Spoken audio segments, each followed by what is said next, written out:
Hello students, and welcome again to today's lesson. My name is Mr. Meshak Ngige. Welcome to E-Maths with Ngige. Welcome to this channel where we solve simple and even complex problems with mathematics. Kindly remember to subscribe, share, and also comment how these lessons are being helpful to you. So let us jump right in and see what's new today. So today we look at a new topic, that is complex numbers, and let's look at how we're going to be solving complex numbers. But now we're going to start with something we know, then we build up on it, then we can come to complex numbers. So now let's start with a very simple thing that we know how to do, that is to solve a quadratic equation. So we can have an example here of a quadratic equation, and we can now solve it. So now let's have an example here. X squared plus 5x plus 6 equals to 0. So this is a quadratic equation. Now we can solve by finding the values of x. So basically we are supposed to find the values of x. So we have three different methods of solving the value of x. That is, we can have factorization method, we can have completing the square method, and we can also have the quadratic formula. So in our case here, so that we can create a relationship with how we're getting roots here in complex numbers, we shall use the quadratic formula. So the quadratic formula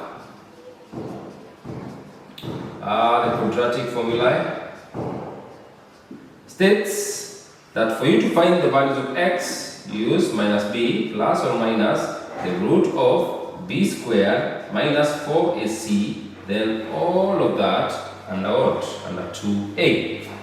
Then we have the general quadratic equation is given in the form ax squared plus bx plus c equals to 0. So this is a general representation of a quadratic formula. Now, so we're going to create a relationship between this equation here and the general quadratic formula. That is, we're going to find the value of a, the value of b, and the value of c in this equation. Okay. So what is our value of a here that comes before x squared? So our value of a basically will just be 1.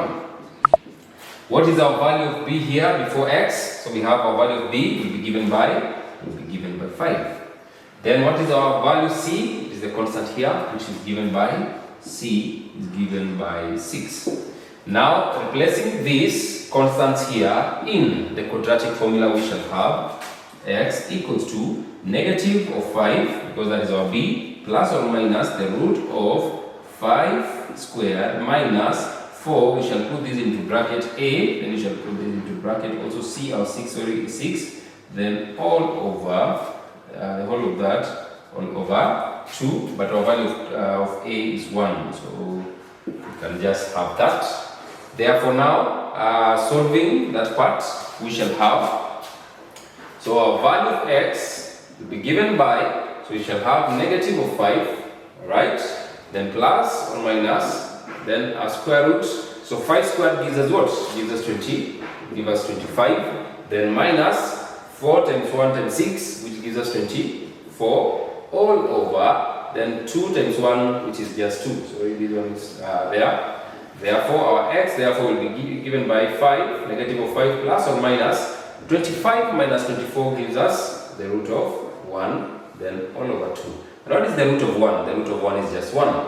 So x will be given by negative of 5 plus or minus 1, then all over 2. So our two values for x will be negative 5 plus 1 divided by 2, or negative 5 minus 1 divided by 2. So our values for x will either be negative 5 plus 1 all over 2, or x will be given by negative 5 minus 1, then all over 2. So this one gives us negative 5 plus 1 gives us negative of what? Negative of 4 over 2. Then negative 5, negative 1 gives us negative of 6 all over 2. So therefore, this one, negative 4 divided by 2 will give us negative of 2, and negative 6 divided by 2 will give us negative 3. So our two values for x will be, x will be negative 2, or x can also be negative 3. So we are saying these two values are the values which, when you insert in the equation, will satisfy that equation. That is, putting negative 2 where we have an x, the answer on the right hand side gives you 0, and also putting negative 3 on the left hand side,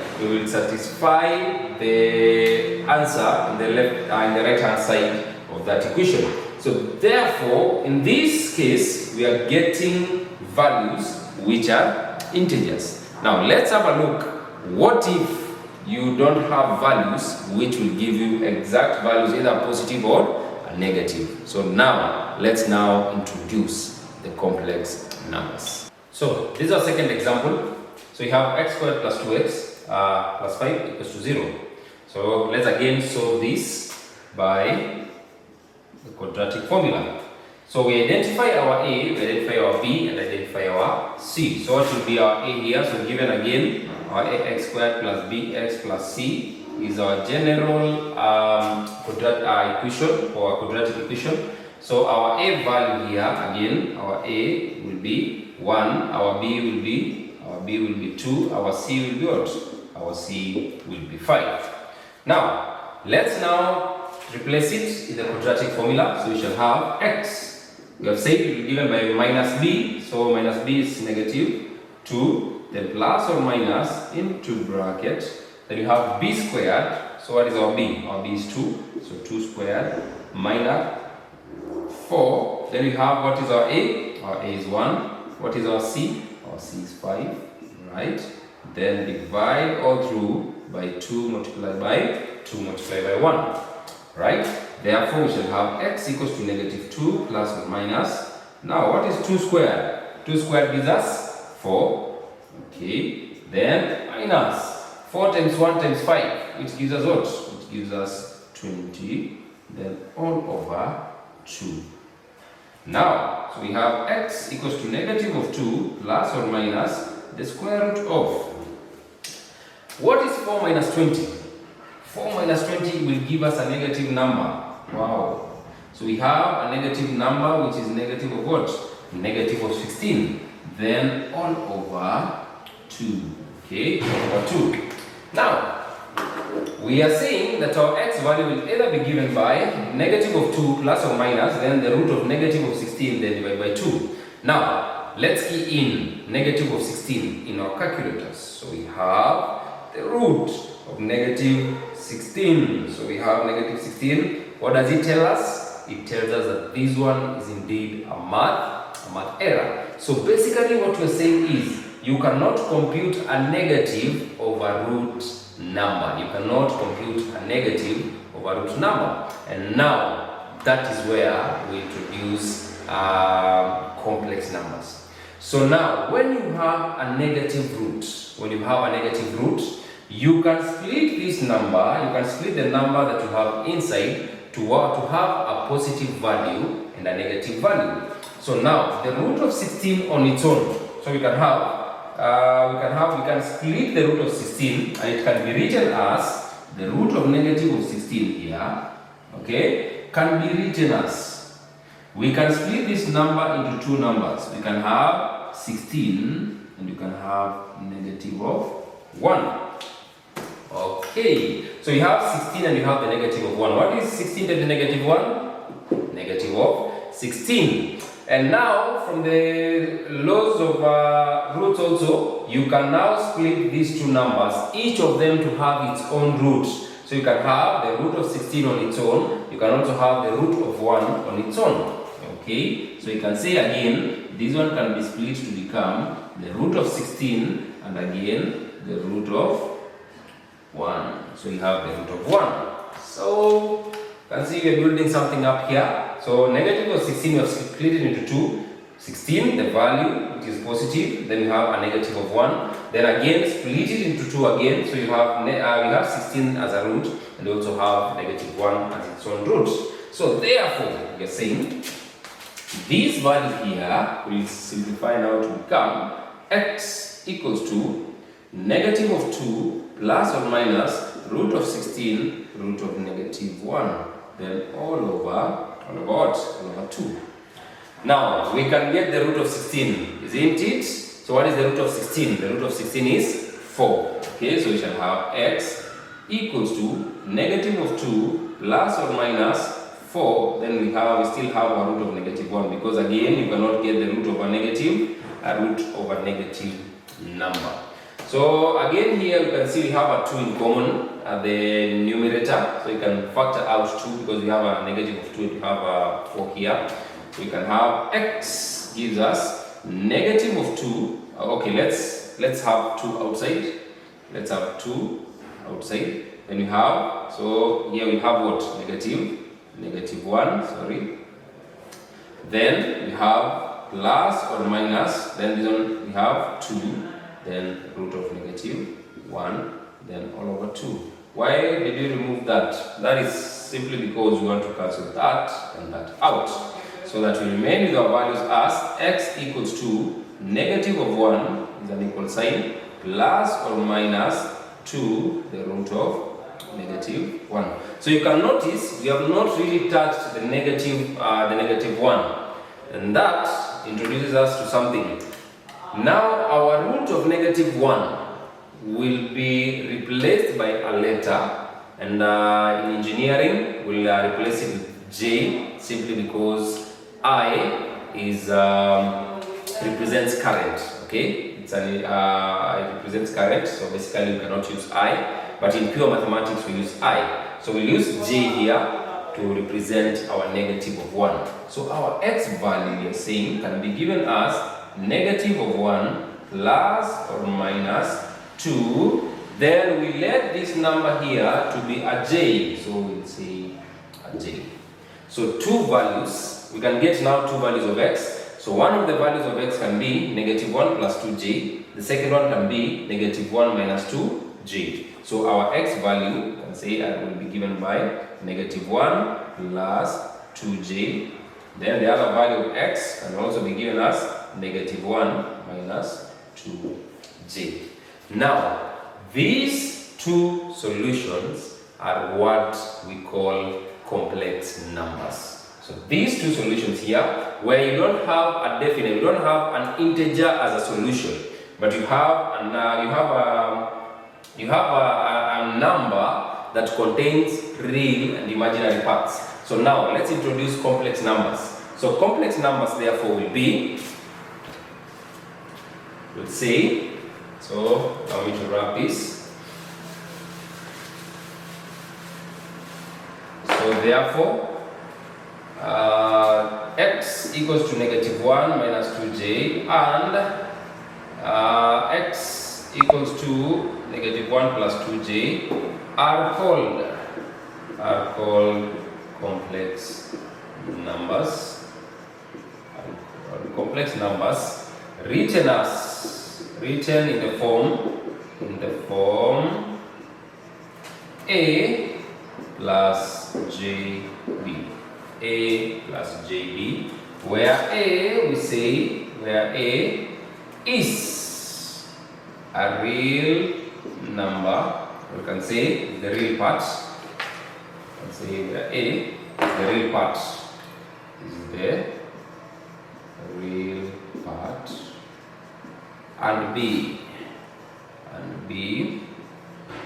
is the imaginary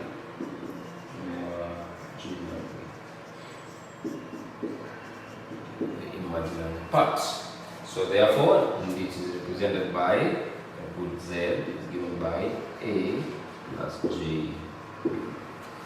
So, and this is just the representation of our complex numbers. So you can have roots which do not give you integers, and now such roots will be called complex roots. Okay, they are complex numbers by the end of the day. So I hope we have really understood from the beginning where we started from up to where we have gotten our solution. So therefore, something else to note therefore is our j will be represented by the what? The root of negative 1. So this j is very important because we are going to handle it from now up to the end of this topic, because we'll be dealing with complex numbers. So a complex number is a number which contains a real part and an imaginary part. Something else to note, that complex numbers will always occur in pairs. Alright, will always occur in pairs. That is to say, if we have negative 1 plus 2j as a solution, then we must have negative 1, then you change the sign here. It becomes a what? It becomes a positive, then plus 2j. We shall see this more as we move on to other solutions. So this is just it. Let's now check something further to do with complex numbers. Let's check the second example. Now this one is simpler. So solution. So we have x squared plus 16 equals to 0. So when you have such, you can still use the quadratic formula as a whole, but this one is simpler because you can just move 16 to the other side, to the right hand side, and just solve. So here we can just have x squared. So we have x squared equals to, let's take 16 to the other side, which gives us a negative of what? A negative of 16. So therefore, for you to get the value of x, you have to get the root of what? The root of negative 16. And again, you say you cannot get the root of a negative number in the calculator. So again, split these two numbers into 2. So our x will be given by the square root of, now remember that the square root has a positive or a negative, alright? I think that is important.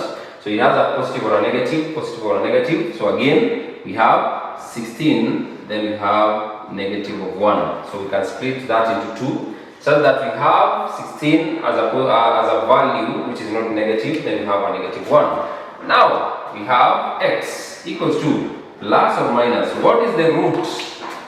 What is the root of 16? The root of 16 is 4.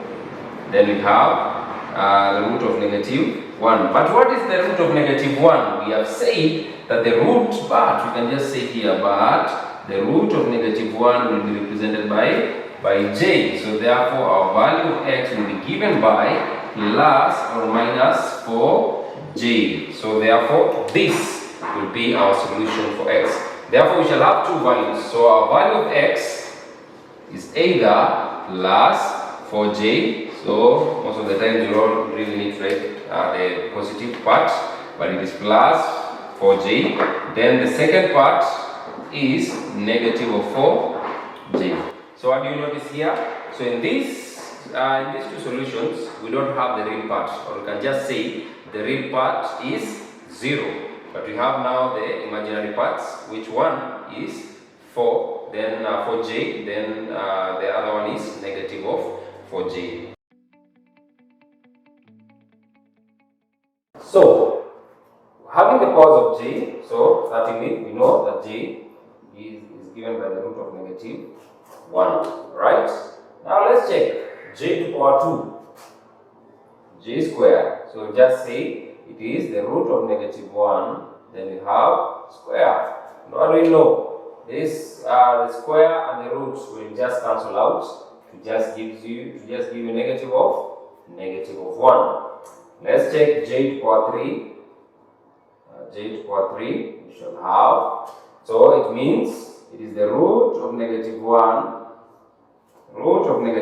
again, then root of negative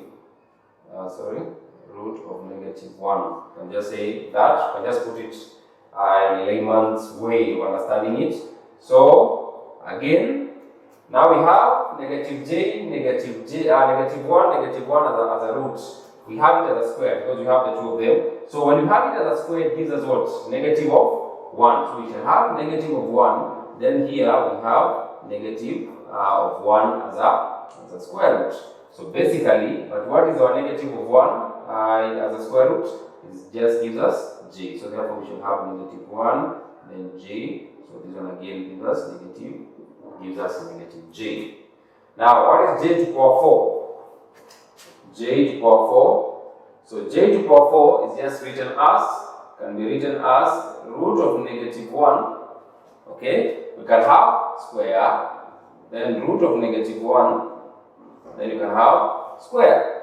Now from the laws of indices, we're just splitting these in terms using the laws of indices here, okay? Because we know if you have a base that is the same, right? If you have one base that appears as the same and you have different powers, we're just saying you can add the powers. So if we take root of negative 1 and we add these two powers, it will be root of negative 1 to power what? To power 4. So we've just written this. But now we know the root of negative 1 squared gives us negative 1. Then the root of negative 1 squared again gives us negative 1. So basically we are saying negative 1 times negative 1 gives us positive of 1. Gives us positive 1. So now, there's something important here that I wanted us to note. This part here, when you square. So we need to know what our j is and know what our j squared is. So if our j is just the root of negative 1, and most importantly, when you square the value of j, then you get a negative 1. Now, so let's take another value. Let's take now to power 5. Let's take to power 5.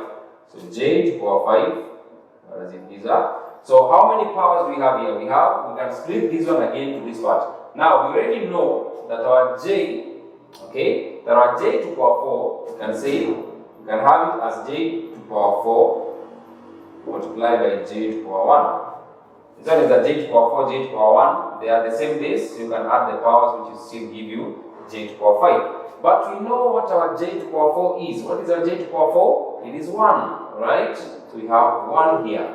Then our j to power 1 is just j here, so we just have j. So therefore j to power 1, j to power 5, just this one is 1, okay. So j to power, let me write it so that you can know the difference. This one multiplied by j, which just gives us j, alright. Now, so there is something we need to know here, that our values according to the powers will change and will repeat itself after 4 consecutive powers. Alright, after 4 consecutive powers. So j to power 1 is j to power 2 is negative 1, j to power 3 is negative j to power 4 is 1. Now what is j to power 5? It goes back again to what? To j. So therefore j to power 6 will be negative 1, j to power 7 will be negative j to power 8 will be 1, j to power 9 will be j. But now that is just a repetition that you have. So you can write them down if you want to find. If you have all the time, you can always write them down because it repeats itself after every 4 powers. After every 4 powers. So 1, 2, 3, 4, the fifth one, it repeats itself again. Now, what if you want now to evaluate it without consideration of the powers? You don't have all the time in the world to find j to power 200. Okay? Yes, you have to find j to power 200 or j to power 300. Now, let's take a simple one. What if you were to get j to power 22? Alright, now you can write them down as j negative 1 negative j1. j negative 1 negative j1. So you can write that up to 22, which is okay. But now, how do we evaluate this? Now, by the end of the day, when you have a power, a bigger power, we are going to be splitting these powers into the power of 2. Alright? Into a multiple of the power of 2. So now, how can we write j to power 22 having a j squared inside? Okay. So this one can just be written as j, okay, square, then to power j squared to power what? We can have 11 outside there, okay. But now, so what is j to power? Yes, what is j squared? Our j squared, we say it is negative 1, right? So it is negative of 1, then to power 11. So when you raise negative 1 to an odd power, what will we have? We shall have our power as what? As, this one is an odd power, okay? When you raise a negative number to a negative, to an odd power, you'll get a negative. So negative 1 raised to an odd power will just be negative 1. So j to power 22 will give us negative 1. You can check that one out after writing all of them. But this one is the simplest way. Now what about j to power odd power? We can take another odd power. Let's say j to power 27. j to power 27. Now again, split this into an even power, right? Then we can have the other one remaining. So remember here we have 26. So 26 can be written as j squared, then into bracket. So what will you multiply by 2 for you to get 26? That will be 13. So j to the power 26 can be written as j squared, then multiply by this. Then since we have 1j remaining, you can just write there, you can just write the j outside there. So this times this gives you 26, then this one is 1, gives you 27. So therefore we shall have, now this one is negative of 1, right? Then to power 13, then you have j. Now negative 1 again to an odd power. It gives you what? It gives you negative 1. So you shall have negative 1 into brackets, then multiply by j. What is negative 1 times j? It gives us negative of j. You can see how simple that is. So for any power, you can write it as a multiple of j squared. And if you have another term remaining, you can just write it a term of j. But this part here is just expressed as j squared to a certain power. It can be an odd power or an even power. And that gives you a solution. So you can get as many powers of j as possible as you want. Now, so after checking that, now let us check how do you represent a complex number in something called an Argand diagram. Now let's check the Argand diagram. Now the Argand diagram is just a representation of the points of real and imaginary parts. So the Argand diagram is just like the Cartesian plane, but now it has the real part and the imaginary part. So we can say that the complex numbers are basically represented in the Argand diagram by drawing the real part by what we have now. We shall have the real and the image, but we are now comparing them with x and y, okay, using the Cartesian plane. So we shall draw it on the x and now on the y. But now we shall have this as the real part and is given and written as the RE, that is the real of z. So I shall be using z, which is crossed, so that we can differentiate between a z and a 2, okay? Because we have some of us can really mess up when it comes to z and 2. You can confuse them. So this is just a z, okay? Yeah, don't worry about it. Then I shall be represented by the real of z is given by the number 2, and the imaginary part of z will be given by what? 7. Remember, it is not 7j. The j is just a representation for what? Either to show you if it's a real or imaginary. So this one shows us this part is imaginary, then this one is real. So j is just a representation. Are we together? So the real part is just represented by 7. Now we can draw this. So we can now draw the Argand diagram. So it's given by. So we can have. So we want to draw the 2 points given there. So we have that. Where this one is the real part. Then this one we call it the image, the real of z. Then this one is the imaginary of z. So you can see it really looks like the Cartesian plane at the end of the day. So you can have them. So you can have our terms. We can have 1, 2, then 3, 4, 5, 6. I remember term was 7. Then you can have 1, 2. You can have 3. You can have 4.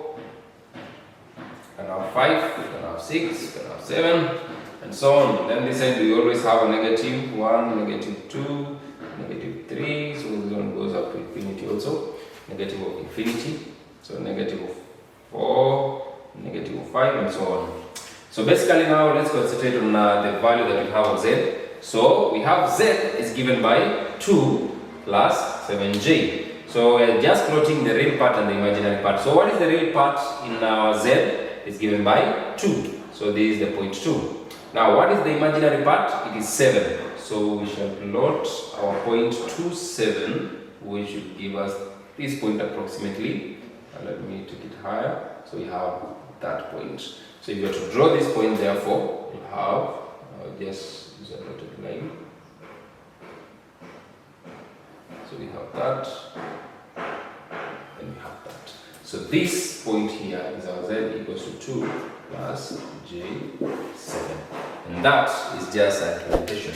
So with the relationship that you know, with the knowledge that you know about the x and y axis, then the representation of imaginary, the complex numbers that is, then it is just done the same way you are doing in the Cartesian plane. Alright, so we have this, we have the real, we have the imaginary, then it just gives us the point. Now remember, sorry, these ones are given in terms of j. Okay, let me add a j there. Yes, so that we can have a different, so it's just a j, because they are the imaginary part. Okay, so it's j, 2j, 3j, 4j, 5j, 6j, then 7j, and we have that. Now, so we can use this. So we are going to check now operations on complex numbers.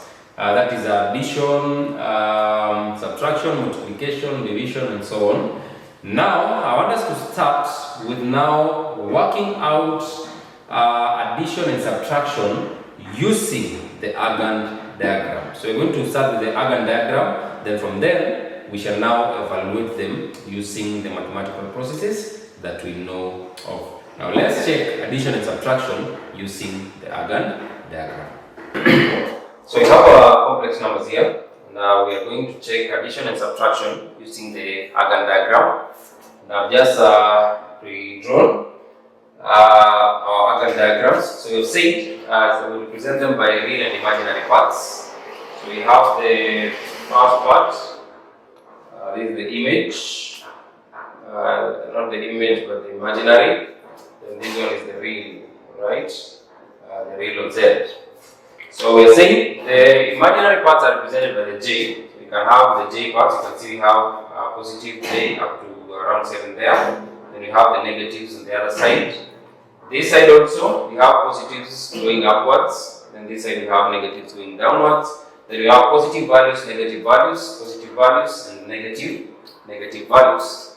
Now, we have these values and we are being told that we are supposed to find, given that our Z1 is 5 plus 2j, where Z2 is 2 plus, that is J2, sorry. We are supposed to determine Z1 plus Z2, and the second one we determine Z1 minus Z2. So our first point here is just to draw the points, okay? So we sketch the 2 points that are given Z1 given by 5 and then J2, and Z2 given by 2 then plus 2j. So we just sketch the points. So this one will be 5, 2, the first one. Z1 will be 5, 2, so we have our 5 and we have our 2 here. So it will be that point. Let's say Z1. Then our Z2 is given by 2, 2, right? So 2, then 2. So it's just here, okay? Then our Z2 is given by that. Now joining the points with a straight line from the origin. We have that. And we have that one. So we have those two points. So therefore representing Z1 and Z2. Now from this point, we are going to draw a parallelogram. From this point, we draw a parallelogram, and you can already see, from these 2 points, our sketch will definitely be something like this. So a parallelogram will have to go that direction, then this direction, okay? So we'll have to be something like that. But now we have to be a bit precise with our points, because points can move.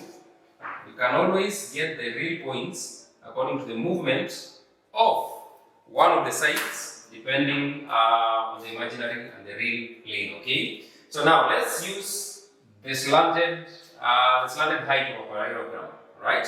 Remember, a parallelogram is a slanted rectangle altogether. So therefore, we can check the movement of that. So we can move this height depending on the movement that is moved in the real and the imaginary axis. So we can say this point here, we can move it upwards by 2 because it moved 2 and 2. Right, together. So it moved 2 or 2. Or else we can also move our base here towards the other side 5, 2. Right, together. We can move this part here on this other side by 5, 2. Or we can move our Z2 here by 2, 2. So let's move our Z from this point. Okay, remember this is now our starting point. Okay, together. So from here we move 2 points on the right and 2 points upwards. So we'll move, we are at 5, so 6 and 7. Okay, so we are at 7 now. Then we move upwards 2 points. So 1, 2. So we can have a point there. Okay, we have moved 2 points and 2 points up. So therefore, we can now, from this point, we can now join them using from the point Z1. So draw this one. So a point will be drawn by that. Then the next one will be drawn like that. Amazing. So therefore, this one will be our Z3. So where they meet, where the points, the other points of the parallelogram meet, then that will be our Z3. Therefore, what will be our Z3 here? So our Z3 given by Z1 plus Z2 will be given by, now this one is from the Argand diagram, will be, so what is our point here? The real, it is 7. What is our point on the imaginary? It is 4. So therefore, we will be given by 7 plus J4. That one is our Z3. So when you're doing subtraction, there's a relationship here we need to note that when you're subtracting Z1 minus Z2, this is the same as saying, so our Z3 here will be found by, So when subtracting, you will take it as an addition. So it will have Z1 then plus the negative of Z2. So anytime you're subtracting, you'll have to use this relationship here first.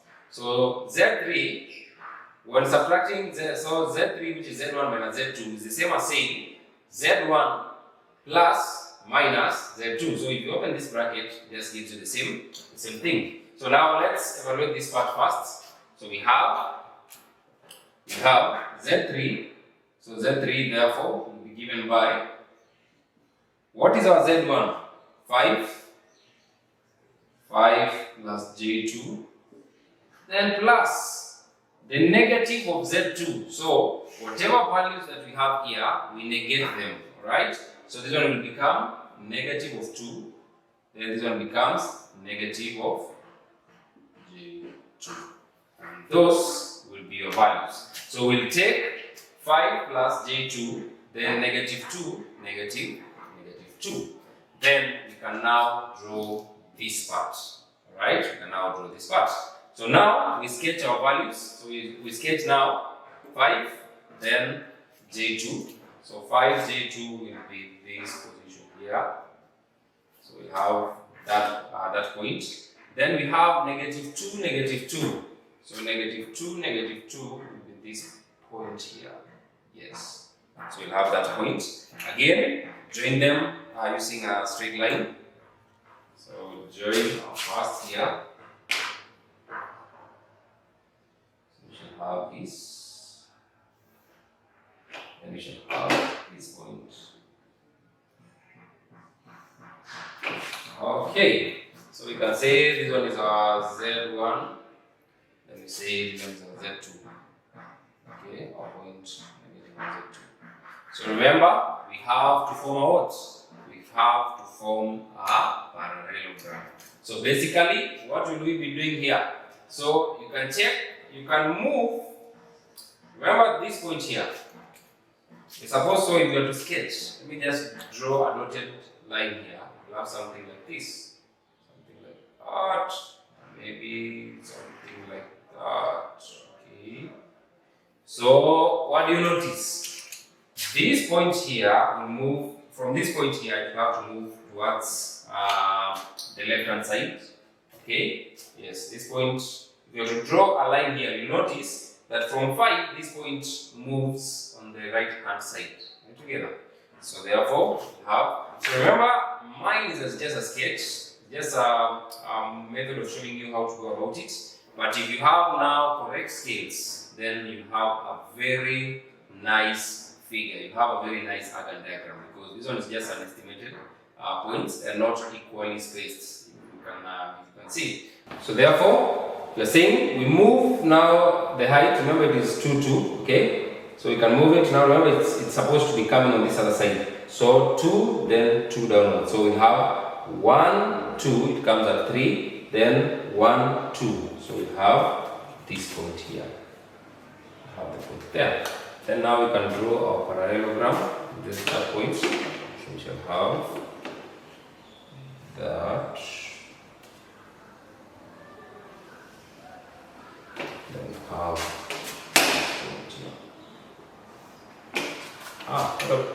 and that will give us a parallelogram, and our point, this point now will be Z3. So we have our point there as Z3. So therefore, our Z3 will be given by what point? Our Z3 will be given by what is our value in the real plane? That is 3. Okay. Then what is the value in the axis? Then we'll have plus what? Plus 0g. So basically, our Z3 will be given by what? Our answer will give us 3. So that is how you add and subtract. So for addition, it's just direct forward, just add, but remember you're supposed to form a parallelogram. But now when it comes to subtraction, you take your first value that you're subtracting the other from. So the value then plus the negative, you negate. Remember, this is just rewriting altogether. You've just rewritten this, just written our points. So, but basically you just have that. So you have Z1 plus, then minus Z2. So you negate the values of Z2 and draw them. So we'll have our Z1, our Z2. Then from there, just draw a parallelogram by either moving the slanted height or the base altogether. So the slanted height or the base. So you can have that, and you have our value of Z3.